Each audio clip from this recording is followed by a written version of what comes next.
Sinto muito, Mark. Precisamos da sua ajuda. O que você acha da guerra?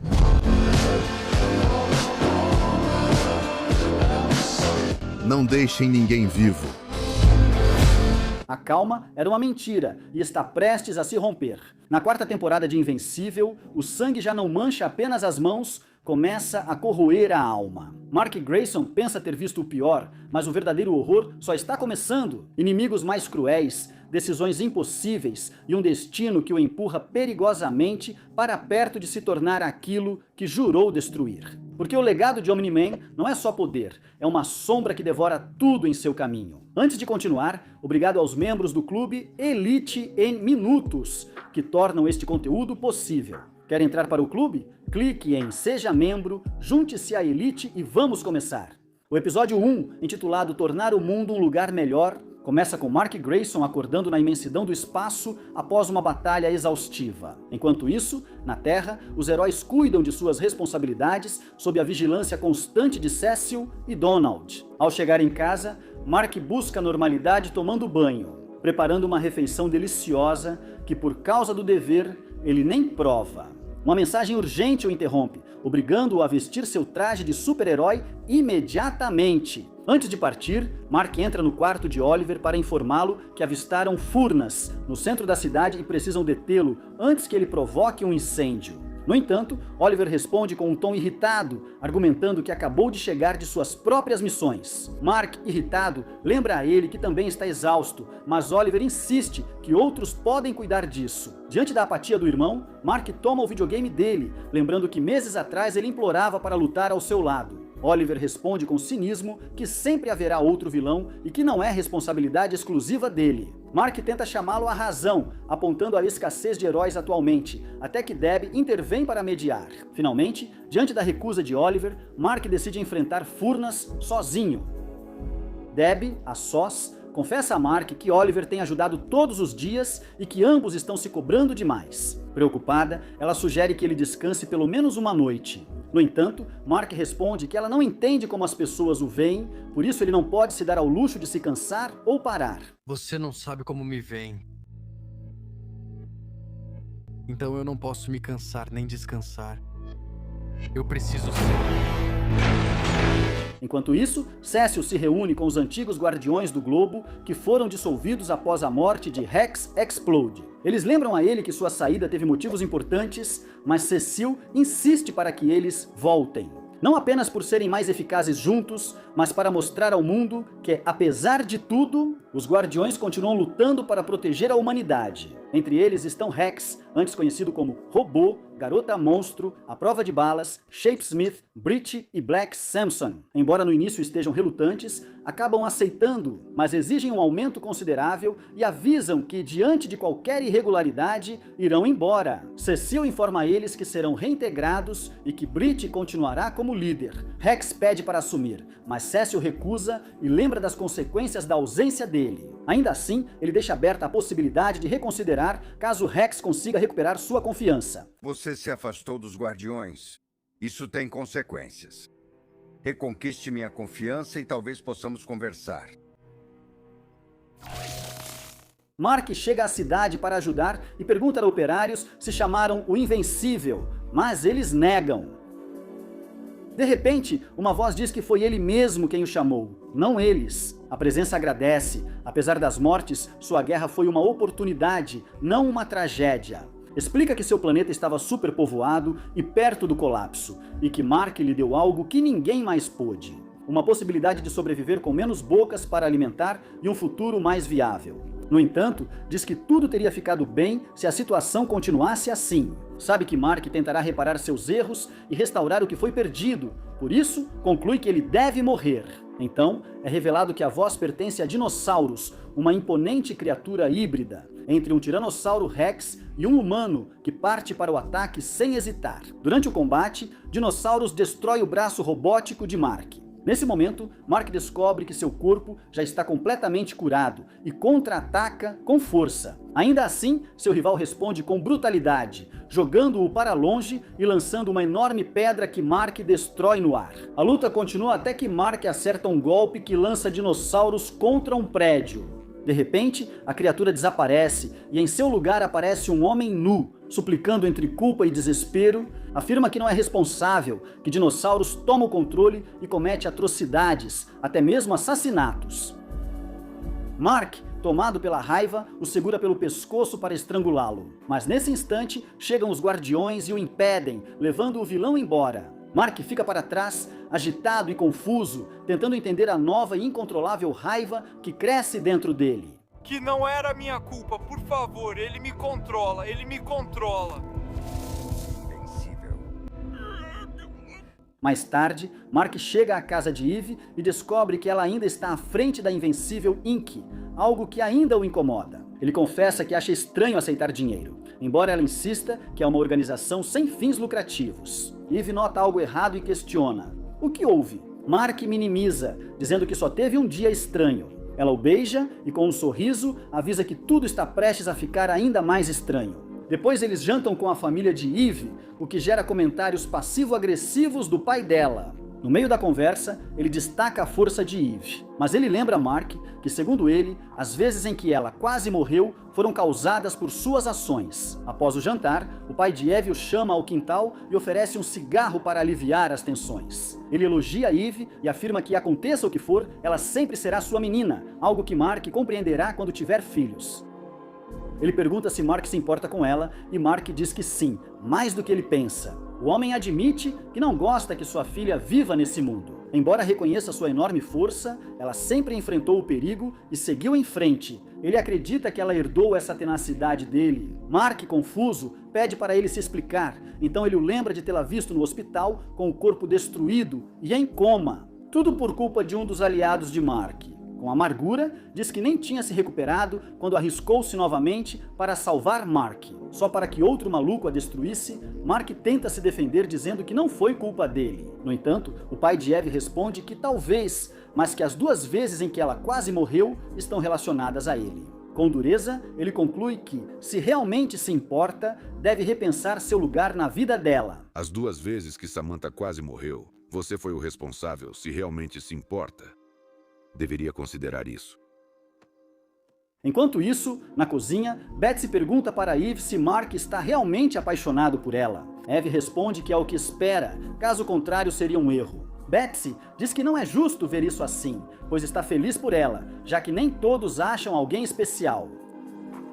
Acrescenta resignado que às vezes basta alguém não totalmente ruim. Menciona que Adam é um bom provedor e marido, embora tenha defeitos. E alerta que verá como será com Mark, sugerindo que ele talvez não seja o companheiro que ela pensa. Nesse momento, Adam as chama para assistir televisão e Betsy se retira. Logo depois, Mark se aproxima e Eve lembra que não deveriam ter ido, mas podem sair se ele quiser. Ao notar sua expressão, ela pergunta se o pai foi duro. Mark nega e conta o ocorrido. Um dinossauro falante o atacou e afirmou que as mortes causadas por outras versões de Mark estavam justificadas. Inclusive que mais pessoas deveriam morrer, porque a humanidade destrói o planeta. Depois virou um homem comum e confuso. Antes que os guardiões chegassem e o levassem, Eve pergunta se ele pensou em matá-lo. Mark hesita, mas admite que não sabe e que, em parte, Adam está certo. Ele não pode deixar que mais pessoas se machuquem por sua culpa. Eve o contradiz, afirmando que seu pai não tem razão. Para aliviar o clima, Eve tenta fazer café, mas ambos concordam que está ruim. Ao sair, a xícara fica na pia e começa a derreter. Depois, 2 trabalhadores da construção civil nos esgotos comentam sobre a estranha falta de ratos. De repente, são atacados por criaturas. Descobre-se que o exército Sequid se organizava em segredo e, de repente, toma o controle da cidade rapidamente. Paralelamente, uma alienígena chamada Universa chega à Terra e começa a drenar a eletricidade de um subúrbio de Chicago. Com um bastão misterioso, ela localiza a fonte principal e se prepara para explorá-la, deixando tudo na escuridão. Na manhã seguinte, Mark se desculpa com Oliver, que prepara o café da manhã, pelo ocorrido na noite anterior, admitindo que esteve ausente. Em seguida pergunta sobre sua mãe, o que faz com que Oliver zombe do quanto ele tem estado ausente de casa. Depois, vemos Debbie com Paul.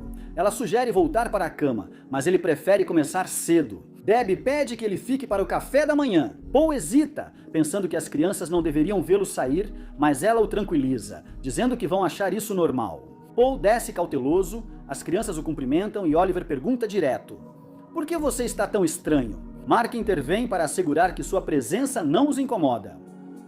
Nesse momento, Eve entra apressada e diz para Mark que a Invencível Inc. recebeu um alerta. Alguém ataca, eles precisam ir já.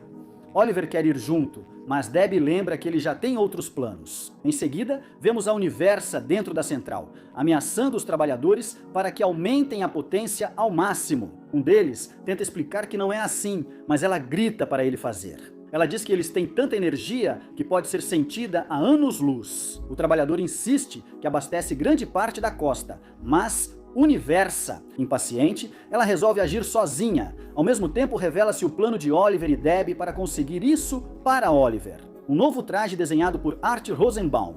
Art apresenta a ele o uniforme que volta a exibir o emblemático símbolo do Omni-Man. Porém, Oliver se recusa a abrir mão, dizendo que apesar de ter sido de seu pai, agora o conquistou por mérito. Debbie então se lembra da primeira vez que foi buscar um traje para Nolan, quando ele relutava em se vestir como um palhaço. Ela explicou que a imagem o tornava mais próximo e confiável para as pessoas comuns. Finalmente, Debbie atende ao desejo de Oliver de manter o símbolo, admitindo que ele já tem maturidade para escolher suas batalhas e a identidade que quer projetar. Por outro lado, Cecil e Donald continuam supervisionando tudo a partir da GDA, logo descobrem o que ocorre na usina elétrica. No entanto, eles detectam uma ameaça ainda mais urgente, o exército Sequid, que emergiu dos esgotos. Diante dessa situação, os Guardiões são enviados imediatamente para conter a invasão. Brit informa a eles que a GDA desenvolveu uma tecnologia capaz de encapsular o Sequid por meio de uma cúpula de contenção. Ainda assim, será necessário que os Guardiões removam manualmente os parasitas das cabeças dos afetados, utilizando uma pulseira hipersônica, além de usar dardos teletransportadores para evacuar as vítimas da zona de risco. Enquanto isso, Mark e Eve chegam à usina elétrica e enfrentam a Universa, que demonstra uma obsessão quase doentia por energia. Durante a luta, ela revela a eles que seu planeta está morrendo devido à escassez de energia, mas suas palavras não impedem a luta. À medida que a batalha se intensifica, os poderes de Eve começam a enfraquecer, fazendo com que suas construções se desintegrem, assim como aconteceu anteriormente na Pia. No entanto, aproveitando uma distração causada por Mark, Eve consegue se aproximar o suficiente e, com um golpe certeiro, deixa a Universa inconsciente. Enquanto isso, o plano dos Guardiões funciona perfeitamente no início. No entanto, a quantidade esmagadora de inimigos logo começa a superá-los dentro da cúpula de contenção. Diante dessa situação, Brit entra em contato com Cecil e o alerta de que vão precisar de reforços imediatamente. Por outro lado, quando Mark recobra a consciência, ele pergunta para Eve como ela conseguiu derrotar a Universa. Ela explica que quando o bastão caiu, Universa também perdeu a consciência. Por isso, ela acha que todos os seus poderes vêm desse objeto. Em seguida, Mark pergunta para ela o que está acontecendo com as suas habilidades. Eve, preocupada, percebe que tudo o que cria começa a derreter, sem conseguir explicar o motivo. Nesse instante, Cecil surge e avisa que precisam urgentemente da ajuda deles. Mark responde que não podem intervir porque os poderes de Eve não estão funcionando corretamente. No entanto, Cecil insiste e pede para Mark ir sozinho, lembrando que os Sequids vão se espalhar pelo mundo em minutos. Ao mesmo tempo, Paul vai ao escritório de Debbie pedir desculpas por sua atitude pela manhã. Ele diz que já sabe que os meninos concordam que ele durma com ela. Debbie responde que seus filhos entendem que ele a faz feliz e que isso, por sua vez, também os faz felizes. Paul sugere que morem juntos, dizendo que se são felizes passando tempo juntos, eles poderiam ser felizes sempre. Ainda assim, ele ressalta que ela pode decidir no tempo que quiser. Debbie aceita, mas nesse momento recebe um alerta sobre a batalha contra os Sequids. Mark chega ao local do conflito e começa a colaborar na evacuação, levando os sobreviventes junto com os Guardiões. Enquanto isso, Rex desobedece às ordens de Brit ao detectar sinais de vida nos esgotos. Lá, ele consegue resgatar uma mulher, embora não sem antes ser derrubado momentaneamente. Recupera a consciência bem a tempo, antes de ser capturado pelas criaturas, e consegue salvar mais 2 pessoas. Por fim, ele usa um dardo de teletransporte para evitar ser cercado. Juntos, os Guardiões e Mark conseguem resgatar quase todos os afetados, com uma única exceção, o único infectado restante. O astronauta Rus, paciente zero de toda a crise e responsável por ter trazido os sequides de volta à Terra. A cúpula de contenção está à beira do colapso, com apenas 4% da capacidade restante. Mark aguarda o disruptor enquanto a prova de balas corre para entregá-lo a tempo, mas o tempo está acabando. Diante da iminência do desastre, Mark é obrigado a tomar uma decisão devastadora: acabar com Rus. Me perdoa.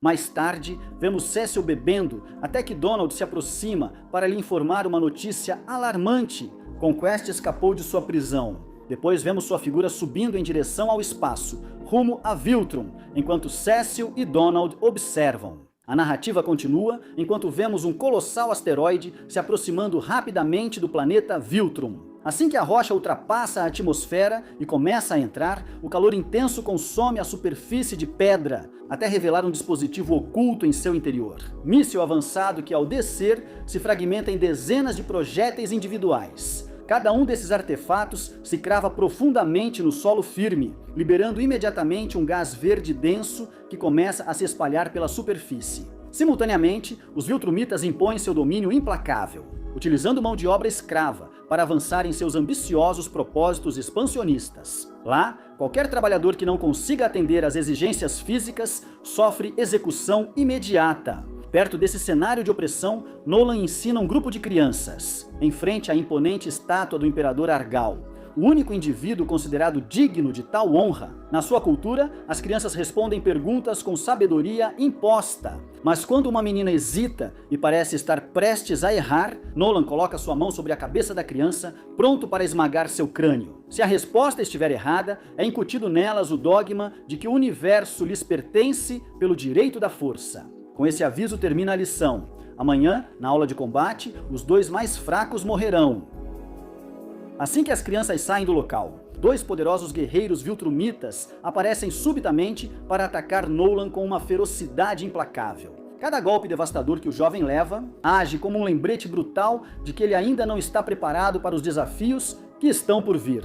Eles o agarram pelo pescoço e o subjugam com facilidade em um movimento coordenado. É nesse exato instante que uma verdade perturbadora é revelada. Os agressores são seus próprios pais, que realizam um teste final antes que ele seja considerado oficialmente um adulto. Este é o modo implacável como os Viltrumitas gerenciam sua linhagem. Se você não mostrar força, não merece sua linhagem, e até seus pais cuidam de eliminá-lo. Apesar da aprovação fria do pai por sua resistência aos golpes, sua mãe continua essa agressão de forma violenta e desmedida. Ela só se afasta com desprezo quando seu marido a impede, lançando uma última frase: espera nunca mais ter que vê-los. Ferido e sangrando, Nolan vai à estação central buscar seu uniforme de adulto. No entanto, enquanto o general detalha as missões do seu futuro, dois de seus irmãos caem mortos subitamente, vomitando sangue em abundância. Logo após, o alarme de patógeno desconhecido soa e centenas de cadetes caem pela academia. Horas depois, o patógeno foi oficialmente catalogado como vírus do flagelo. Os altos comandantes Viltrumitas compreendem com precisão como ele conseguiu se infiltrar no planeta e estão analisando minuciosamente a trajetória de sua origem para identificar os responsáveis. Diante da crise, o grande regente decreta quarentena total no mundo todo, junto com a execução imediata de qualquer não Viltrumita. O Império não pode deixar que a notícia de um vírus letal para sua espécie se espalhe pela galáxia, pois isso revelaria uma vulnerabilidade inaceitável. À medida que o tempo passa, mais e mais cidadãos morrem de forma horrível. Enquanto os escravos que antes serviam como mão de obra são massacrados para garantir o segredo absoluto, montanhas colossais de cadáveres se acumulam nas cidades, enquanto os cientistas trabalham desesperadamente em uma cura que não chega. Nolan é transferido para a ala dos doentes, onde sua sobrevivência é incerta, mas sua agonia é constante. Após vários dias de luta interna, o jovem se torna o único capaz de sair andando da enfermaria, encontrando uma capital devastada e quase deserta. Enquanto realiza a sombria tarefa de descartar os corpos de seus próprios irmãos caídos, Nolan se depara repentinamente com o cadáver de seu pai. Após os poucos Viltrumitas que sobreviveram ao vírus se reunirem, o relatório final revela uma realidade devastadora. todos perderam grande parte de sua força, resistência e capacidade de regeneração. O patógeno não só mata seus hospedeiros, como debilita profundamente os sobreviventes. Quase 99% da população total pereceu. Ao concluir este relato, descobrimos que é Nolan quem está contando seu passado para seu companheiro de cela. De acordo com a missão atribuída, para reconstruir sua linhagem, eles buscavam espécies geneticamente compatíveis com o DNA Viltrumita para se reproduzirem e assegurar a continuidade da linhagem. Allen não consegue evitar rir ao pensar que o último legado dos Viltrumitas consiste em copular com toda a galáxia. Mas esse é o único caminho para reconstruir seu mundo. Por essa razão, Nolan tentou tomar o controle da Terra. Os humanos representam a esperança de que os Viltrumitas voltem a ser a raça hegemônica de antigamente. Alguns minutos depois, a nave chega a Taliscreia, onde Allen apresenta sua esposa. No entanto, assim que ela vê um Viltrumita em sua casa, atira imediatamente nele com um raio laser. Finalmente, Allen conduz Nolan até seu líder, Taedus, que fica profundamente chocado ao descobrir que restam apenas 50 Viltrumitas em toda a galáxia. Taedus se revela e diz seu verdadeiro nome, Viltrumita. No seu mundo de origem, ele é conhecido como Traidor, sendo a primeira pessoa que ousou desafiar as ordens diretas de Argal antes de fugir para o exílio. Allen apresenta ao líder uma lista detalhada de armas e candidatos estratégicos, que podem ser a chave para derrotar os 50 Viltrumitas restantes. Para não levantar suspeitas, a equipe usa uma nave velha que ninguém imaginaria que transporta a última esperança da galáxia. Assim que chegam ao primeiro local da lista, Nolan informa que seu objetivo é recrutar Space Racer, um antigo e poderoso inimigo que agora pode se tornar seu aliado mais valioso. Mesmo assim, o guerreiro não fica satisfeito ao vê-los. Já se passaram 100 anos desde que Nolan o enterrou vivo sob uma colossal montanha de rocha, e sua fúria explode ao ver o retorno de seu captor. A batalha começa imediatamente. Cada disparo do rifle de Space Racer é capaz de pulverizar instantaneamente qualquer coisa que toque. Asteroides inteiros se vaporizam ao contato com apenas uma fração do raio de energia. Com sua motocicleta recuperada, Space Racer é um alvo quase inalcançável, forçando Allen a intervir com palavras. Ele diz que Nolan deixou de ser um assassino vil e busca redenção ao ajudar a derrotar sua própria raça. No próximo local, a equipe visita o planeta Sinlac, lar do que parece ser uma espécie de besouros únicos que possuem um composto especial em suas carapaças. Essa substância enfraquece a resistência dos Viltrumitas, deixando-os vulneráveis a ferimentos graves. O plano é capturar exemplares para extrair o componente e criar dardos experimentais que neutralizem a invulnerabilidade dos inimigos. Para isso, Allen precisa carregar um par desses insetos, ficando coberto pela baba viscosa.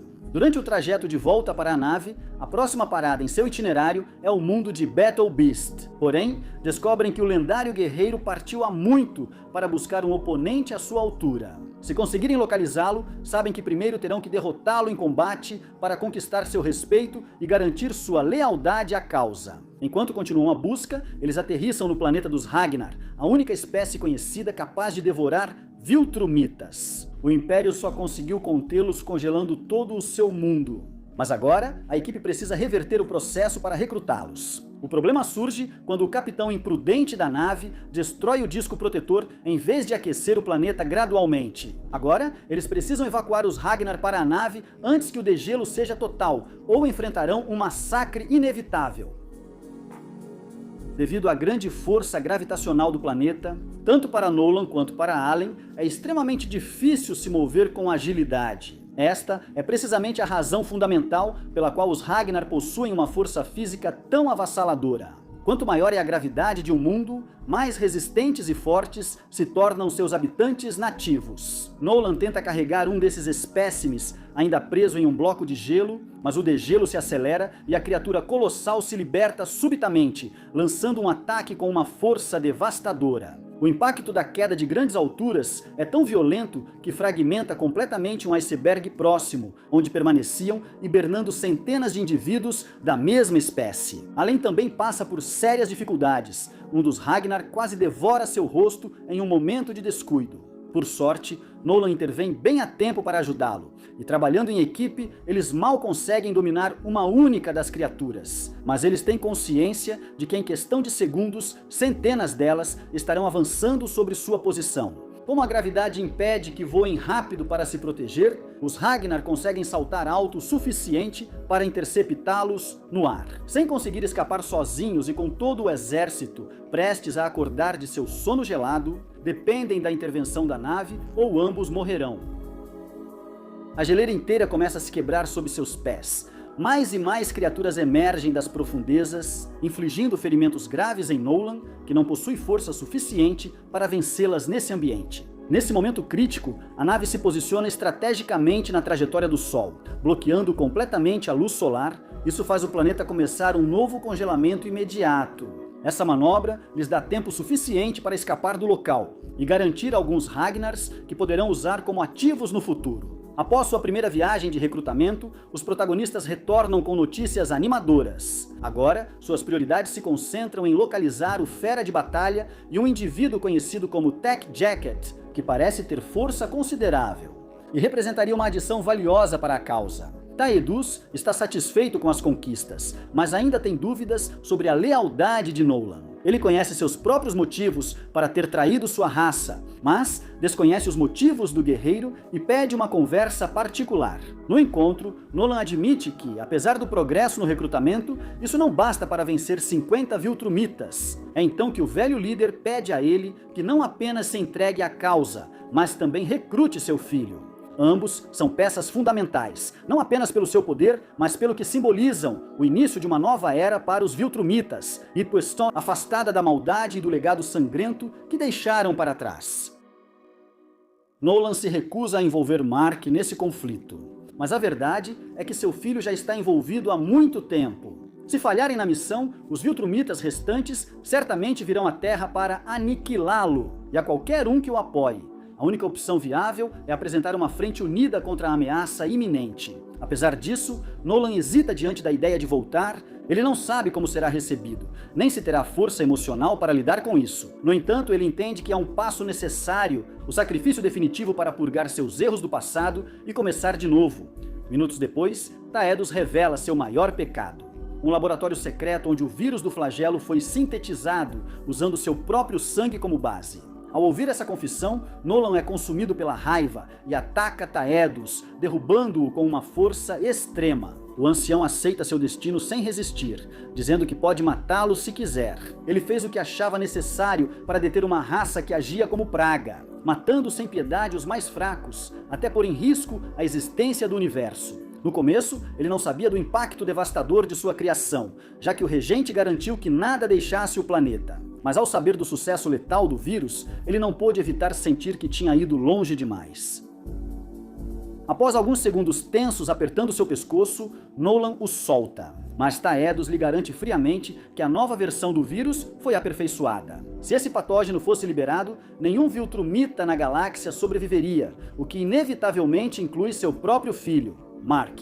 Essa revelação funciona como uma chantagem implícita para forçá-lo a se juntar à causa, embora o velho líder prometa que o vírus será usado apenas como um último recurso desesperado. Alguns instantes depois, fica completamente claro para Nolan qual caminho ele deve seguir. Ele sai do escritório de Taedus decidido, e quando é questionado sobre seu destino, Nolan responde secamente que vai recrutar seu filho. A decisão está tomada, a sobrevivência de sua linhagem depende dessa frente unida. Em uma cena pós-créditos, vemos o imponente Conquest se aproximando da sala cerimonial do grande regente Trag. Humilhado pela derrota, Conquest implora que o mate por seu fracasso. No entanto, o regente informa que seu tempo ainda não acabou e que ele ainda tem uma tarefa crucial a cumprir para o Império.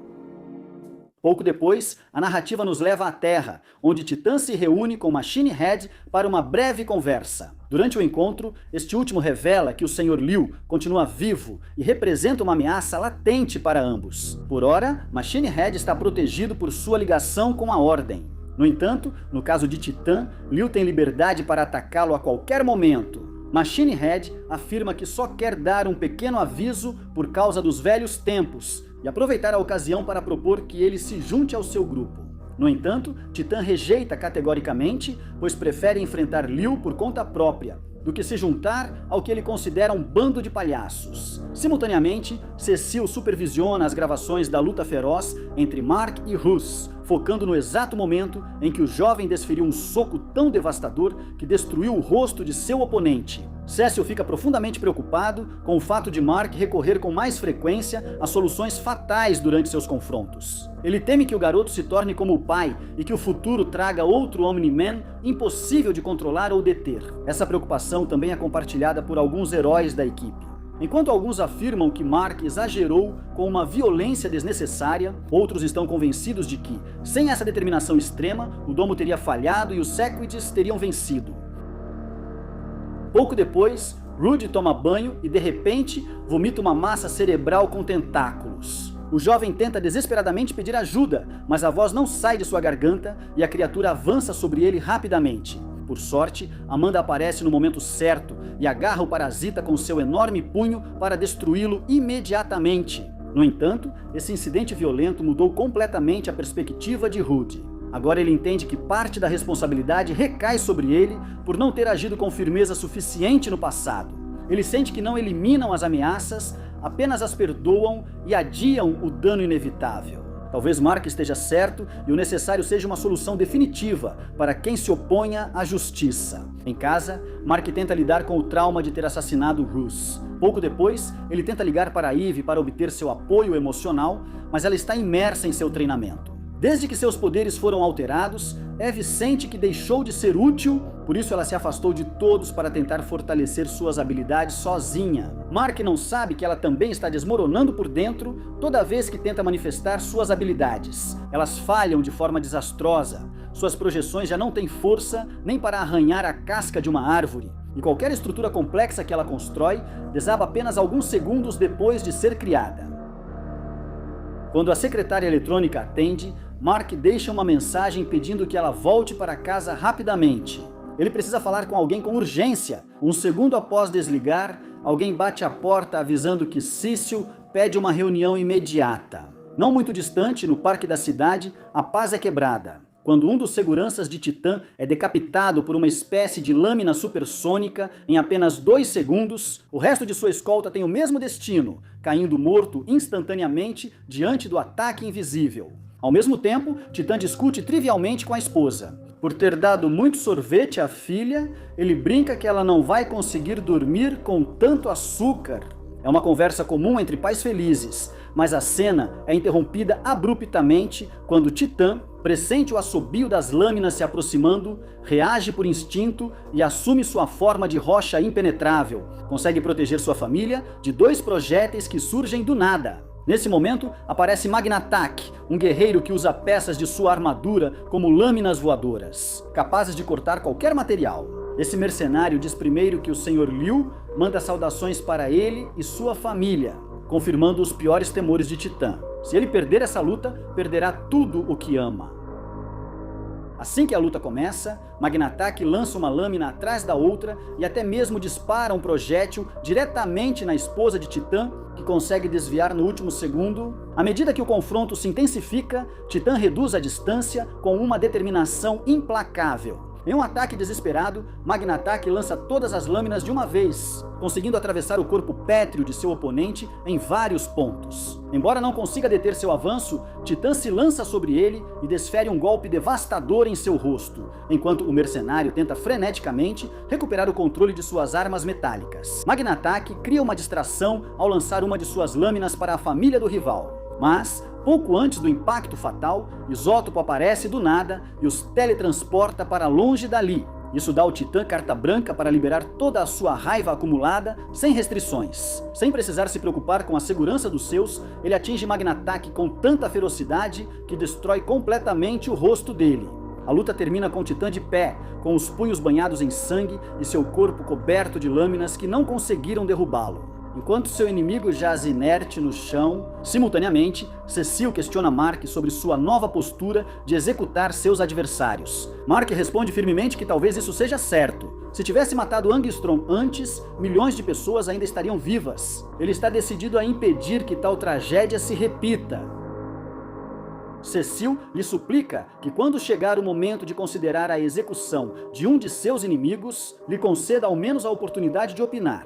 Mas Mark responde friamente que não é mais uma criança que precise de supervisão. O jovem afirma que tomará essas decisões baseando-se apenas em seu próprio critério e lembra que não trabalha mais para ele, caso tenha esquecido. Enquanto isso, em uma sala próxima, um cientista que excedeu suas funções colocou o cadáver de um dos Mark alternativos dentro de uma armadura dos Sequids. Ao saber que o verdadeiro Mark está no prédio, ele decide que é o momento perfeito para realizar um teste de campo. Minutos depois, Sinclair aparece no escritório de Cecil e Mark percebe imediatamente que há algo estranho com ele, embora o homem assegure que só veio para se desculpar por todo o mal que causou no passado. No entanto, Cecil percebe como Mark aperta os punhos com tanta força que parece estar prestes a matá-lo. Contendo-se apenas porque o diretor intervém a tempo.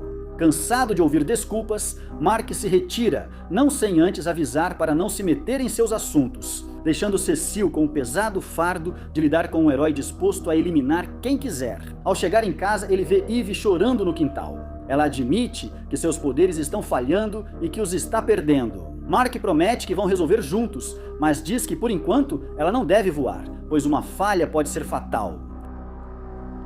No centro da cidade, Titã ordena a Isótopo que rastreie o paradeiro de Liu por todos os lados. Ele logo volta com boas notícias. O velho está escondido em um hotel abandonado nos arredores. Parece que ele ainda está gravemente ferido e por isso manda outros assassinos para fazer o trabalho sujo.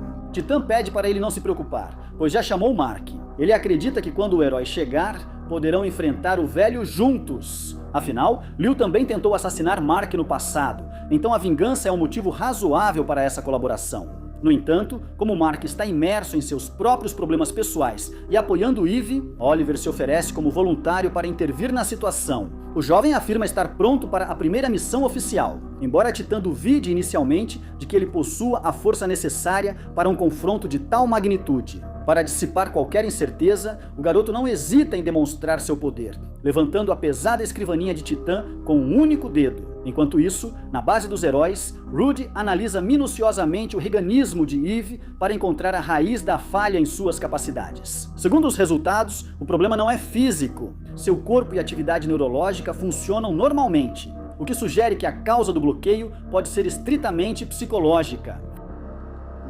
De repente, durante os exames, um alarme ensurdecedor soa na base. E apenas alguns segundos depois, múltiplos portais interdimensionais começam a se abrir por toda a cidade. Deles, emergem naves de guerra carregadas com soldados flaxanos que atiram a queima-roupa contra os civis. Aqueles que não são rápidos o suficiente para escapar acabam sendo subjugados à força e marcados com colares de escravidão. Desta vez, os invasores voltaram equipados com um campo protetor avançado, que impede que seu metabolismo envelheça rapidamente em nossa dimensão.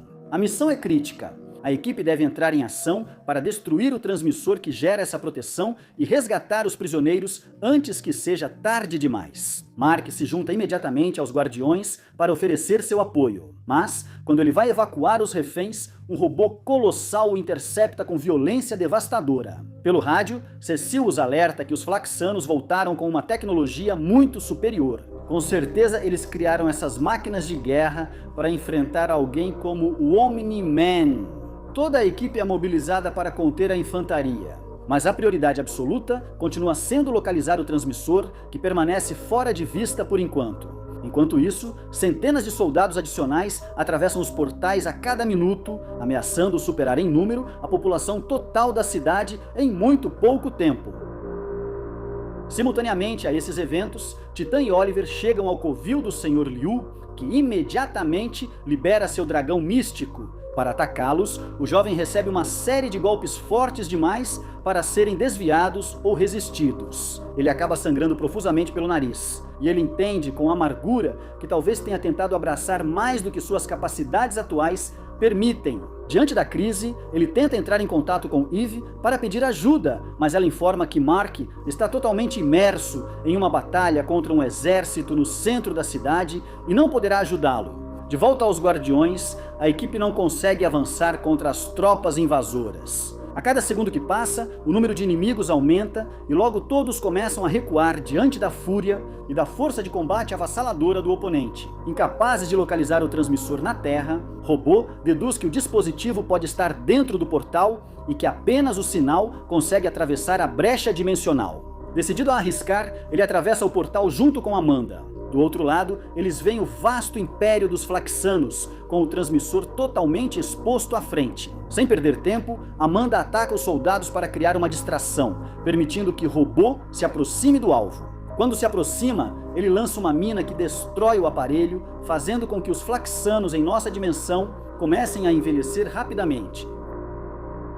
Infelizmente, um dos Flaxanos percebe a manobra e destrói o portal imediatamente, deixando Amanda e Robô presos do outro lado da fenda dimensional.